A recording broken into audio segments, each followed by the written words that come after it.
Hello' guys welcome to বন্ধু travel. চ' পুনৰ এটা ভিডিঅ'ৰ মাজেৰে আপোনালোকৰ মাজলৈ আগবাঢ়িছোঁ। এয়া মই চাবলৈ আহিছোঁ সপ্ততিতম অসম সাহিত্য সভা।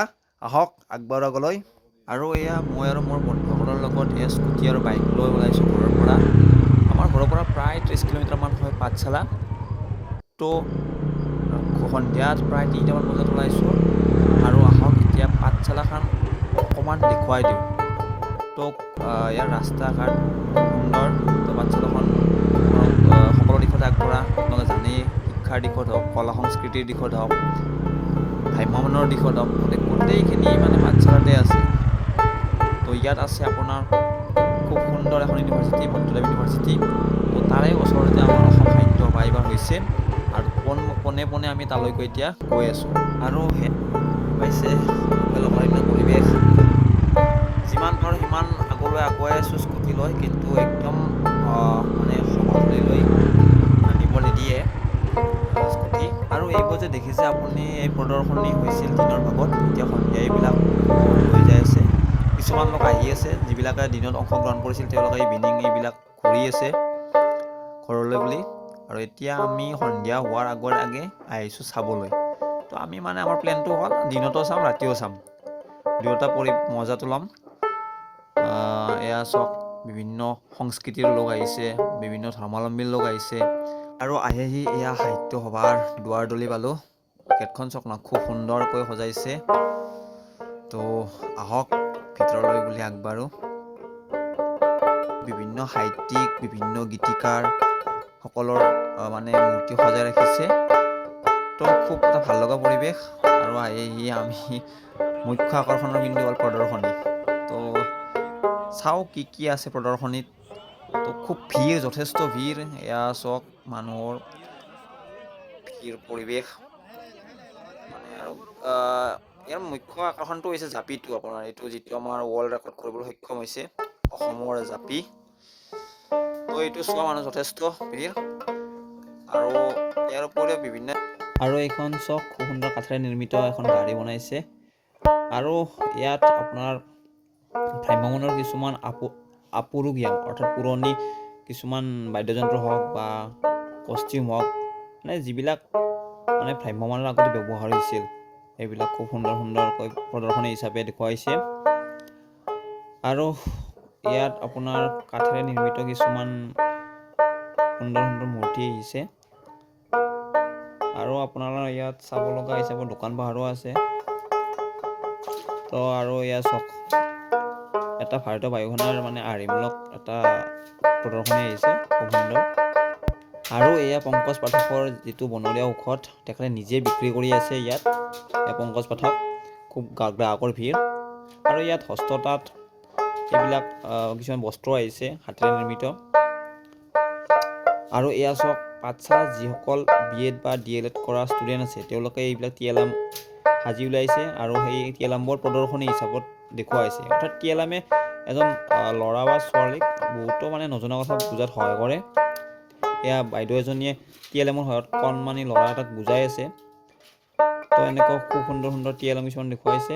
আৰু ইয়াত ওচৰত আপোনাৰ এখন অতি পুৰণি ফৰ্ডৰ গাড়ী দেখুৱাইছে। গাড়ীখন খুব ডাঙৰ আৰু পুৰণি, হয়তো পাঠশালা কোনোবা বাসিন্দাই লৈছিল, ইয়াত প্ৰদৰ্শনী হিচাপে তেওঁলোকে দেখুৱাব আনিছে। আৰু এয়া আমাৰ খোলা চাপৰি পিঠা। আৰু বঙাইগাঁও শোধনাগাৰটোকো ইয়াত প্ৰদৰ্শনী হিচাপে দেখুওৱা হৈছে।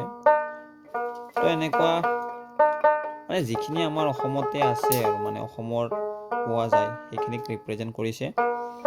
আৰু এয়া ভূটানৰ পৰা অহা এটি দলৰ নৃত্য। তো আমাৰ চুবুৰীয়া দেশ ভূটানৰ পৰাও নৃত্য কৰিব আহিছে অসম সাহিত্য সভাত। লোকাৰণ্য পৰিৱেশ, চাৰিওপিনে কেৱল মানুহ। আৰু এয়া চাওক বিজ্ঞান মেলা। আমি এতিয়া বিজ্ঞান মেলালৈ যাম। আৰু এয়া বিজ্ঞান মেলাত কি নতুনত্ব বনাইছে আমি তাৰ বিষয়ে অকণমান চাম। আৰু এয়া লোকাৰণ্য পৰিৱেশ, চাৰিওপিনে কেৱল মানুহ। এয়া ইণ্ডিয়ান অইল কৰ্পৰেশ্যন লিমিটেড আহিছে, শ্বিপিং কৰ্পৰেশ্যন অফ ইণ্ডিয়া আহিছে। আৰু এয়া কি বিজ্ঞানৰ মাজত এটা বাবা বনাই থৈছে, নাজানো কি বস্তু। তো চাৰিওপিনে কেৱল মানুহ। আৰু মানুহৰ কাৰণে কোনো এটা বস্তু ভালকৈ চাব পৰা নাই। আৰু এয়া চন্দ্ৰয়ান 3 বনাইছে ইয়াত। খুব সুন্দৰ। এইবিলাক পঢ়িলে আপোনাৰ এসপ্তাহমান লাগিব। মই থৰতে দেখুৱাই দিছোঁ। এইটো এটা ASLV এটা দেখুৱাইছে। আৰু ইয়াত আপোনাৰ বিজ্ঞান মেলাত কিছুমান যিবিলাক বনৰীয়া ঔষধ, আমি যিবিলাক সাধাৰণতে কিছুমান গছ চিনি নাপাওঁ, সেইবিলাকো ইয়াত খুব সুন্দৰকৈ দেখুৱাইছে। এইবিলাক আমাৰ ওচৰে পাজৰে থাকে, যিটো বন দৰৱ হিচাপে আমি ব্যৱহাৰ কৰোঁ। কিন্তু আপোনাৰ যিবিলাক লিখি থৈছে এইবিলাক খুব সৰু সৰুকৈ লিখি থৈছে, অকণমান দূৰৰ পৰা মনি পোৱাত অসুবিধা হয়। আৰু এইটো আপোনাৰ NRL-ৰ আপোনাৰ ডেম'টো দেখুৱাইছে ইয়াত। খুব সুন্দৰ সুন্দৰ চাংঘৰ। It's amazing. বেলেগ এখন দুনিয়াত আছোঁ। আমাৰ মানে কিবা সংস্কৃতিৰ মানে ঘৰবিলাক দেখাইছে।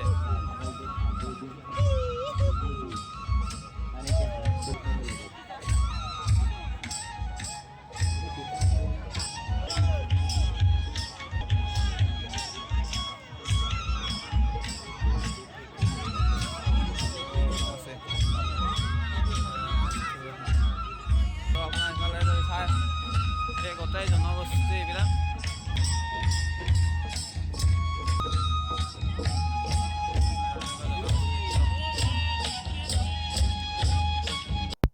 আৰু ইয়াত প্ৰতিটো জনগোষ্ঠীৰে সা সামগ্ৰীবোৰ খুব সুন্দৰকৈ দেখুওৱা হৈছে।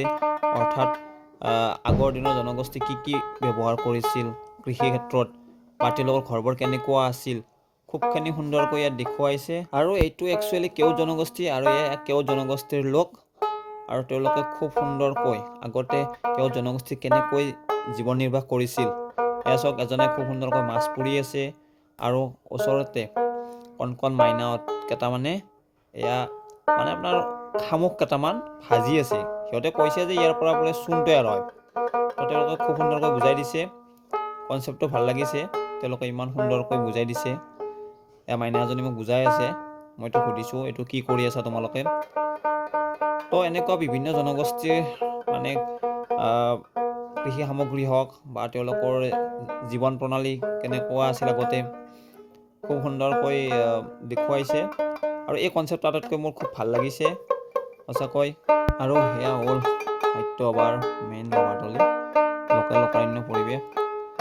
ইয়াত কিবা কিবি অনুষ্ঠান চলি আছে, আমি অকণমান সময় ইয়াত চালোঁ। আৰু ইয়াৰ ওচৰতে খুব সুন্দৰ এখন এয়া আৰ্টিফিচিয়েল গাৰ্ডেন বুলিয়ে ক'ব লাগিব, লাইটিঙেৰে তৈয়াৰ কৰিছে। খুব ধুনীয়া লাগিছে ৰাতি। আৰু এয়া চাওক, এটা স্তম্ভ বনাইছে। একচুৱেলি ইয়াত কিমানখন পতাকা আছে গণাটো অসম্ভৱ নিচিনা, বহুত পতাকা আছে ইয়াত। তো খুব ভাল লাগিছে। আৰু সেয়া ওচৰতে আমাৰ আছে গ্ৰন্থমেলা। গ্ৰন্থমেলালৈ গ'লোঁ, এপাক চকু ফুৰালোঁ। আৰু মোৰ গ্ৰন্থমেলাত গৈ চকুত পৰিল মহাত্মা গান্ধীৰ অন্যতম এখন গ্ৰন্থ, মোৰ সত্য অন্বেষণৰ কাহিনী। তো আৰু কিবা কিবি চালোঁ গ্ৰন্থ, খুব ভাল লাগিল।